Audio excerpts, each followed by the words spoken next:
ভাবে বুম্বাদাকে দেখে জামা কাপড় পরা শিখেছি। বুম্বাদা যেভাবে জামা কাপড় পরতো, প্রচন্ড গাড়ির শখ ছিল, বিদেশি গাড়ি কলকাতায় নিয়ে আসতো, আমরা দেখতাম বুম্বাদার গাড়ি কখন বেরোবে।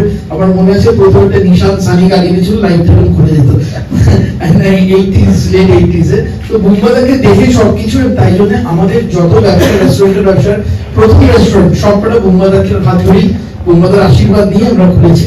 আজকেও চৌধুরী অ্যান্ড কোম্পানি এই রেস্টুরেন্ট, শুধু একটা রেস্টুরেন্ট না, 2 বছর লেগেছে এইটা রেস্টুরেন্ট আমাদের করার জন্য। এই বাড়িটা খুঁজেছি, বাড়িটা খুঁজে পুরোনো একটা ভাঙা বাড়ি ছিল, সেটাকে আমরা রিমডেল করেছি।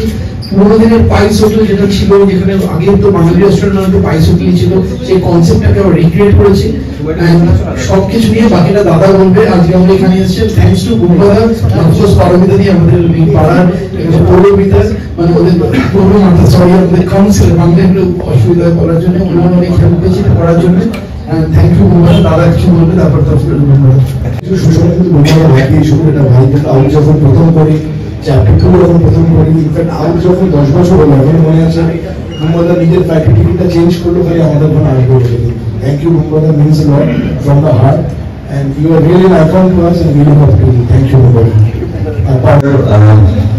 এখানে যারা উপস্থিত আছেন, মানে আমাদের প্রেসিড বন্ধুরা, তাদের সবাইকে আমাদের চৌধুরী অ্যান্ড কোম্পানি যে রেস্টুরেন্ট, যেটা আজকে এখানে আমরা যে স্পাইস, যেটা স্পাইস হোটেল আমাদের আগে আমার এখনো মনে আছে গড়িয়াহাটে যেতাম, সেখানে অদ্ভুত, তারপর আদর্শ হিন্দু হোটেল, এগুলোতে থেকে খাবার আমি নিজে বসে খেয়েছি। সিটগুলো নাম্বার দেওয়া থাকতো, কারণ বিলগুলো তৈরি হতো সিট নাম্বার দিয়ে, মানে একসাথে ফ্যামিলি বসতেন, সিট নাম্বার দিয়ে তাদের বিল তৈরি হতো। সেই কনসেপ্টে, এবং আমার কাছে মনে হয়েছে যে ওরা অনেক কথা বললেন বুম্বাদাকে নিয়ে। আমার কাছে দুটো ছেলে যারা আজকে আমাদেরকে গর্ববোধ করাচ্ছেন, কারণ বাঙালি যে কোনো জায়গায়, সারা পৃথিবীতে বাঙালিরা যখন কোনো কাজ করেন, সেটা যে কোনো ফিল্ডে, এবং সেটা যখন ভালো কাজ করেন, আমরা সবাই খুব গর্ববোধ করি। আজকে যেটা আমরা এখানে শুরু করছি, আমার ধারণা বছর 2-এর মধ্যে আমি দেখবো যে এই চেনটাও সারা ভারতবর্ষে, সারা পৃথিবীর কোনো না কোনো জায়গায়, কারণ বাঙালি খাবার খেতে সারা বিশ্বের মানুষ ভালোবাসে। মানে আপনারা কলকাতার লোক, বাঙালি মানে ফুডের কথা প্রথম আসে, মানে আমাদের খাবারের ঐতিহ্যটা এতটাই ভালো, বিশেষ করে বাঙালি খাবার যেটাকে আমরা বলি। তো আমার আন্তরিক শুভেচ্ছা, এবং দিদি এখানে আছেন আমার সঙ্গে, আজকে প্রথম আলাপ হচ্ছে। তবে এইখানে আমার মনে হয় যে আমি যেটুকু দেখলাম, পুরোটাই দেখেছি, ফ্যামিলি নিয়ে আসার একটা জায়গা তৈরি হয়েছে, যেখানে পুরো ফ্যামিলি এসে বাঙালি খাবার টেস্ট করবেন, বাঙালি খাবার পাবেন। এবং আমার দুজনকেই, দুই ভাইকে, শিলা দেবাকে আমার আন্তরিক শুভেচ্ছা।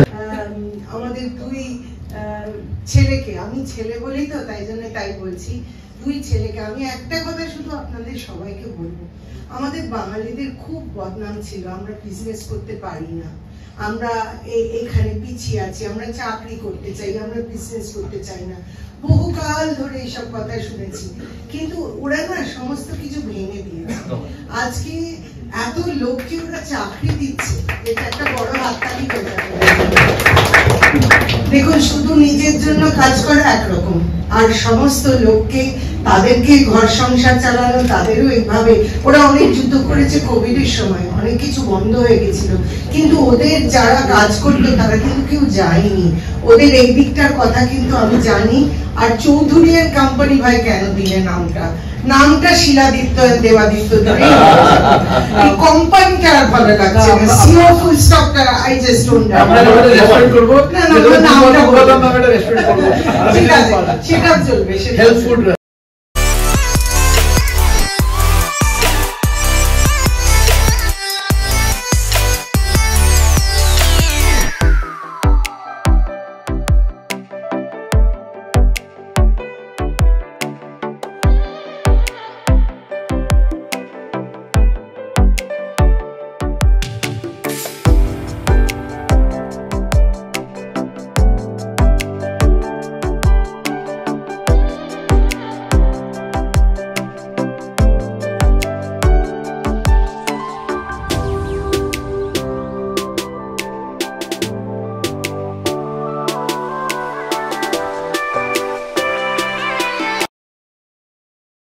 বলছি বাঙালি খাবার বলবো না, সেই অর্থে, কিন্তু খাওয়ার রান্না আমি বলছি আমার মায়ের হাতের রান্না প্রথম মনে পড়ে, কারণ আমার মা সত্যি খুব ভালো রান্না। আর মার যেটা বিউটি ছিল যে ভালো ভালো রান্না তো হতোই, মানে সেই সময় দাঁড়িয়ে আমার মনে আছে আমাদের বাড়িতে রেজালা এবং রয়্যালের চাপ এর যে রেসিপি যে বানায় সেটা কেউ জানে না। তা আমার বাবা এখান থেকে কলকাতা থেকে রয়্যালের চাপ বম্বে স্টাররা যারা তাদের বন্ধু বান্ধব যারা ছিলেন সেই সময় তাদের জন্য, তখন এত স্ট্রিক্ট ছিল না, এখান থেকে চাপ টাপ নিয়ে যেত। সেই যে শেফ তাকে আমি হঠাৎ দেখি, আমি যখন ছোট, বাড়িতে হইচই, যত মাদের বোনরা আছে এরা সব দেখি জড়ায়ত হয়েছে। এবার জড়ায়ত হয়েছে কেন? রয়্যালের চাপের যে শেফ তাকে কিডন্যাপ করে বাড়িতে আনা হচ্ছে শেখার জন্য যে কীভাবে রয়্যালের চাপটা তৈরি হয়। তো আমি একটা না পুরো খাওয়া দাওয়ার ঘরানার বাড়ির একজন মানুষ আমি বলবো সেই অর্থে। আমার দাদামশাই প্রচণ্ড খাওয়া দাওয়ার ব্যাপার ছিল। আমার প্রতিদিন সকালে এবং রাত্রে 100 জন খেতে আমার দাদামশাই বাড়ি, মানে কারা খাচ্ছেন কেউ জানে না, কিন্তু খাওয়াটা হতো। তো আমার প্রথমে খাবারের যেটা মনে পড়ে সেটা মার হাতে খাবার। এবং আমি আবার বলছি, একটা সময় ছিল যেখানে আমরা ডিম বা চিকেন বা মাটন বা ফিশ খেতে পারতাম না। মা একটা ডিমকে নিয়ে এমনভাবে রান্না করতেন যেটা আমরা বাড়ির সবাই একটু ডিমের গন্ধ পাই, সেরকমভাবে রান্না করে আমাদের খাওয়াতেন। সেটাও কিন্তু মার হাতে সবচেয়ে সুস্বাদু, সেটাই বোধহয় সবচেয়ে সুস্বাদু। বুম্বাদার সামনে যখন এত বাঙালি খাবার করে থাকে, তার যখন ঘ্রাণ যখন নাকে আসে, নিজেকে কন্ট্রোল করো কিভাবে? দেখো, কন্ট্রোলটা করি আমি একটাই কারণে, কারণ আমাকে প্রডিউসাররা পয়সা দেয়, আমাকে নিজেকে কন্ট্রোল করতে হবে। কাজটা করি প্রডিউসারদের জন্য, ছবির জন্য, দর্শকের জন্য, ওই জন্য ওটা কোনো এক্সট্রা কিছু করি না। যে কোনো প্রফেশনে তার নিজস্ব কিছু দায়িত্ব থাকে, সেই দায়িত্বর থেকেই নিজেকে ঠিক রাখা। তবে এটাও ঠিক যে সামনে যদি বিশেষ করে আমার যেটা খুব প্রিয় খাবার সেটা থাকলে আমি একেবারে লোভ সামলাতে পারি না। একটা তোমরা সবাই জানো সিঙ্গারা, আর হচ্ছে আলু পোস্ত, ডাল আর ভাত। এইগুলোর আমি, আর উচ্ছে মানে শুক্তো উচ্ছে, যে কোনো একটা পুজোর ভোগ। হ্যাঁ, আর পুজোর ভোগ তো আমার মাছ। তো বাঙালি খাবার আলাদা একটা গন্ধ আছে, এটা নিয়ে কোনো সন্দেহ নেই। এটা একটা বাঙালি খাবারটা না আমাদের কাছে, ওই যেটা একটু আগে বলছিল, আমাদের কাছে এটা ইমোশন, ওটার আলাদা একটা জায়গা তৈরি করে দেয়। এবং আমরা খুব গর্ববোধ করি যখন বাইরে যাই, বাঙালি খাবার নিয়ে এত আলোচনা হয়, সেটা আমরা খুব গর্ববোধ করি। আর মাছের লিস্টে তোমরা সবার কোন মাছ থাকে? ইলিশ কি বাঙালি খাবার? দেখো, ইলিশ মাছ আমি এক সময় প্রচুর খেতাম। আমি এখন কত বছর ইলিশ মাছের টেস্ট আমি ভুলে গেছি। কিন্তু তুমি আমায় যদি জিজ্ঞেস করো যে আমার ফেভারিট মাছ কোনটা, যেটা খেতে আমি সত্যি খুব পছন্দ করবো, সেটা আমি জানি না এখানে পছন্দ মানুষ জানে। এক সময় আমরা খুব খেতাম আড় মাছ। তো ওই আড় মাছের কষা টাইপের একটা জিনিস মা বানাতেন ওই কাঁচা লঙ্কা দিয়ে, সেটা হ্যাঁ সেটা দারুণ লাগছে। এখন খাওয়া হয় না, এখন ওই নতুন নয়। আমরা যখন খাবারের ব্যবসায় আসি 15 বছর আগে, সবার আগে কিন্তু আমরা প্ল্যান করেছিলাম একটা বাঙালি রেস্টুরেন্ট করবো। কিন্তু আমাদের মনে হয়েছে বাঙালি খাবার কিন্তু খুব ডিফিকাল্ট একটা কুজিন, এবং আমরা মিটু হতে চাইনি। মিটু মানে সবাই যেটা করেছে সেটাকে রিপিট করতে চাইনি। We wanted to create something which is a lot of value. 15 বছর লেগেছে কিন্তু রিসার্চটা করতে আমাদের, কারণ এই পাইস হোটেল এটা কিন্তু একটা লুপ্ত ফর্ম অফ রেস্টুরেন্ট, যেটা আজকের দিনে আর পাওয়া যায় না। আর উইথ টাইম মানুষের এত ব্যস্ততা বেড়ে গেছে, মানুষ নিউক্লিয়ার ফ্যামিলিতে থাকে এখন। ওই যে আমরা ছোটোবেলায় যে খাবার খেয়ে বড় হয়েছি, মায়ের হাতের খাবার, দিদার হাতের খাবার, সেই রান্না করার সময়ও নেই মানুষের, সেই ইনগ্রিডিয়েন্টসও নেই রোজ পাওয়ার মতো। চৌধুরী অ্যান্ড কোম্পানির মাধ্যমে আমরা চেষ্টা করেছি সেই লুপ্ত হয়ে যাওয়া বাঙালি খাবার, যেটা আজকে পাওয়া যায় না দাবি করে বলতে পারি, সেই খাবারটা তুলে ধরা। এবং একটা জিনিস গর্বের সাথে বলবো, নামগুলো বলছি না, we will be the first restaurant in India 2-3টে আইটেমের আমরা জিও ট্যাগিং করছি, জিআই ট্যাগিং করছি। জিআই ট্যাগিং মানে ওইগুলো খালি আমাদের রেসিপি, ট্রেডমার্ক রেসিপি থাকবে, অন্য কেউ বিক্রি করতে পারবে না। সো আমরা তার জন্য এগোচ্ছি, হয়তো পয়লা বৈশাখের ভেতরে সেটা জানাবো। বুম্বাদাকে অফকোর্স বুম্বাদা আমাদের কাছে সুপারস্টার, কিন্তু বুম্বাদা তাদের কাছেও, মানে তার আগেও আমাদের কাছে আমাদের ছোটবেলার পাড়ার দাদা, মানে একদম যেমন ছোটবেলার, মানে ছোট বয়সে আমাদের 5 বছর 6 বছর আমরা বুম্বাদার সঙ্গে খেলা করতাম। মানে বুম্বাদার বাড়িতে কাঁচ ভেঙে আমরা ভেঙে দিতাম, জানলা ভেঙে দিতাম খুব। বুম্বাদা আমাদের কড়া শাসনও করতো। বুম্বাদাকে দেখে সবকিছু শেখা, বুম্বাদার জামা কাপড়, বুম্বাদার গাড়ি, এগুলো সব দেখে আমাদের শেখা, বড় হয়ে ওঠা। অ্যান্ড আমাদের যত কটা রেস্তোরাঁ খুলেছে এখন অব্দি, প্রত্যেকটা কিন্তু ইনগ্রেশন হয়েছে বুম্বাদার হাত ধরে, প্রত্যেকটা ব্র্যান্ডের ইনগ্রেশন হয়েছে। আমাদের 53টা রেস্টুরেন্ট, সবকটা তো বুম্বাদা যেতে পারিনি, বাট যখন প্রথম অথ খুলেছি বুম্বাদা, যখন প্রথম চ্যাপ্টার 2 খুলেছি, আজকে চৌধুরী কোম্পানি খুলেছি বুম্বাদা। তো বুম্বাদা আমাদের কাছে একটা লাকি চার্মও বলতে পারো।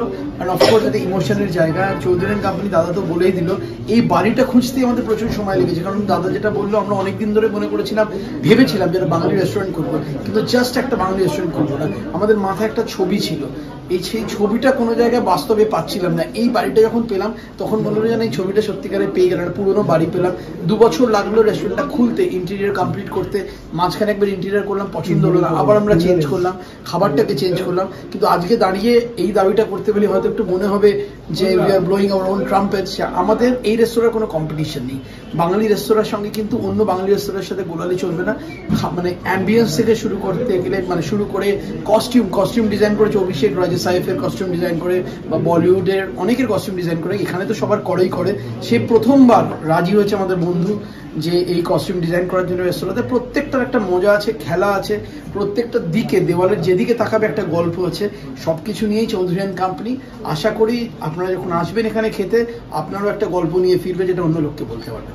শুধু তাই নয়, Chowdhury and company from entry two exit যেটা বললো, একটা স্টোরি আছে। কিন্তু দেখো এখানে রয়েছে ঠাকুরের ছবি, তার কারণ সেই সময় পাইস হোটেলে প্রচুর ব্রাহ্মণ খেতে আসতো, and they were very particular, যারা ঠাকুর যারা কিচেনে রান্না করে তারা যাতে ব্রাহ্মণই হয়, তাই জন্য তখন রাখা তো এটা সিম্বল যে ব্রাহ্মণ পুজো করে কিচেনে যায়, তার জন্য ওটাকে আমরা রেপ্লিকেট করেছি।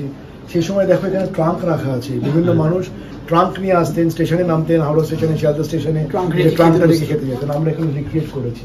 Achyut Goswami, Henry Moore, Anglo Indian, Abu Sayeed Ayub, just একটা ডামি আমরা রেপ্লিকেট করেছি ঠিক সেই সময়টাকে তুলে ধরার জন্যে। আশা করি এটা একটা piece of art, just not a restaurant, একটা ইমোশন তো বটেই, এটা পিস অফ আর্ট। কলকাতার বুকে দাবি করে বলতে পারি এটা সত্যি কোনো কম্পিটিশন নেই এই মুহূর্তে, কেউ দেখেনি এই ধরনের।